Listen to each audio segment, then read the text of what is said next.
Hey, I'm Fight the Flat Earth and welcome back to the channel that removes the bridge out sign from stupidity's morning commute. I'm on holiday, so I'm speaking to you from the past. To you in the future. Yeah, I made this so there would be some content while I'm away for 10 days with my family.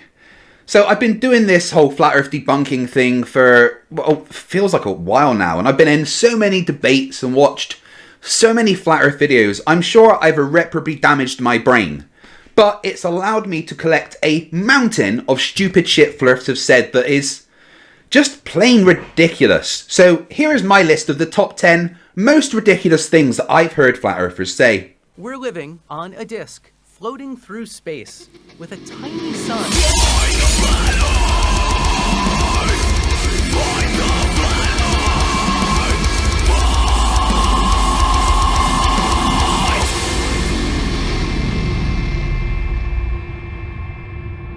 Thank you guys for coming back once again. I'm still on holiday. That's vacation for you Yanks. So once again, I'm speaking to my future self, as I should be in the chat during this premiere. Hey, future Craig. So I've been arguing with flat earthers for about a year, and I've heard some fucking stupid things being said by the brain dead Flerfs of this beautiful globe. Here's the most utterly, fully, and completely ridiculous things I've heard said from flat earthers. Number 10, let's kick things off with a favourite of mine. Sleeping Warrior, aka Anthony Riley, aka Dumbfuck of the Year 2019, told me in a debate about gravity that density is a force. Yeah, you heard that right. Agreed. Anthony, that's a gradient of pressure. No, it's a density gradient, Craig. Yeah, what's it caused by? The density itself. All the relative densities relative What's to density? themselves. Pardon? What's density? The amount of matter in an object. Is density a force? It clearly is a force. You're literally looking at it. You're literally looking at it right now, Craig. An example of willful ignorance for number 9 is the claims that the moonlight is cold. A lot of Flerfs get their little laser thermometer things and point it at the shade on a moonlit night and are shocked that they get a warmer reading than in the moonlight. Here's the remedial classroom for all you idiot Flerfs.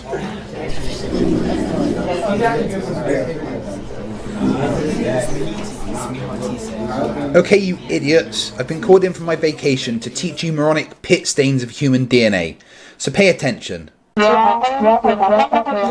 Nadell, Mr. Vegan Atheist, what is going on? Mr. Vegan Atheist, Mr. Nadell says you've been calling him names. What did you call him? A fucking idiot! Oh, well, that's fine then. Carry on. Anyway, no, the moon doesn't emit cold fucking light. What the window lickers that believe in the flat earth are mistaking for cold light is called radiated cooling. Every hour, 430 quintillion joules of energy hit the earth from the sun. A lot of this energy goes into heating up the ground, rocks, tarmac, mountains, etc. At night, this heat energy is radiated back into space, and on a clear night with nothing in the way, the energy gets radiated out. But if there's something blocking it, putting it in the moon shade rather than the moon light, then that energy can't get radiated out, meaning in the moon shade it will be warmer. This is simple, but then, so are all of you. Get out, I fucking hate you all.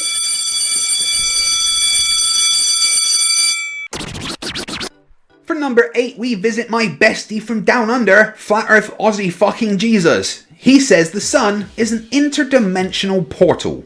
I actually think the sun is an interdimensional portal. And it's diluting the light from a higher realm into our physical realm. Sticking with the Australian Messiah for now, it's not really a flat earth claim, but at number 7, it is pretty mental. Rossi Boy says that tennis is CGI. This is just looking at the television, and if you look closely, which I recommend you do, you can see this isn't actually real footage at all. This is all somehow CGI rendered whatever crap. And I believe that this is done in such a way, well, not just to get people out of the pubs and going home, of course, but because they're getting us used to watching computer generated imaging as though it's reality. We can thank Sensei Spurs Chemo for number 6, as he says that there is no gradient in our atmosphere, therefore no air pressure, so therefore no gravity. Check the link up there to watch our recent debate. I'm sure that this line of people at the summit of Mount Everest would disagree with you about the pressure gradient thing, Spurs. Back to our Aussie nutjob for number 5, he told me that pendulums are controlled by demons. I know, I'm sorry to subject you to that without a facepalm warning. I understand pendulums well. They are the tool of the diviners, where they summon in demons to make them move. Number 4, this one came from a Flerf that calls themselves Why You Are an Idiot. So his explanation as to why we have a pressure gradient is something else. It's because we don't have a magic tree. Basically, when Yggdrasil's gone, we're talking about it reached onto the dome. It reached onto the dome. Once it got cut down, how much of, because supposedly, there's a connection between the air and trees and all this. So if you cut a tree that big down, how much are you going to lose? And you can look at the animals. If you look at the animals of the past, and you look at the animals of today, I'm gonna have to... They're twice as big. They're twice as big as in the past. They are twice the size in the past. That requires way more air pressure. And since Yggdrasil is so high, there should be no pressure gradient. You remove it, there is a pressure gradient. Number 3 is the argument of density and buoyancy as a replacement for gravity. It's stupid, and so are the people that say it. And here's why. The air around an object is less dense, and you say something falls as it's more dense than the air. But the atmosphere, as I explained to Spurs, has a gradient, and that means that things according to you will go to the medium that is less dense, and that would be up. Things don't fall up, morons. And back to Sleeping Warrior for number 2. He says that, and bear with me here, he says that a solar eclipse happens every month, but we don't see them. Why is that, Anthony? The only problem is we don't see it because it's usually over the water. So you can bet me £1,000.